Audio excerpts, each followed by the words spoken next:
உள்ளம் முருகிய வேண்டி நின்றோம் வேலையா.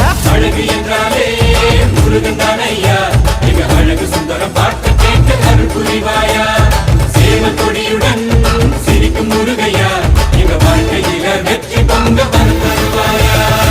ஆறுபட வீடு கொண்ட முருகனுக்கு அரோகரா, அப்பானுக்கு பாடம் சொன்ன சுப்பனுக்கு அரோகரவும் பேர சொல்லி இந்த ஊரே வந்தோம். உன்னை தேடி வந்து எங்க உள்ளம் முருகிய வேண்டி நின்றோம் வேலையா.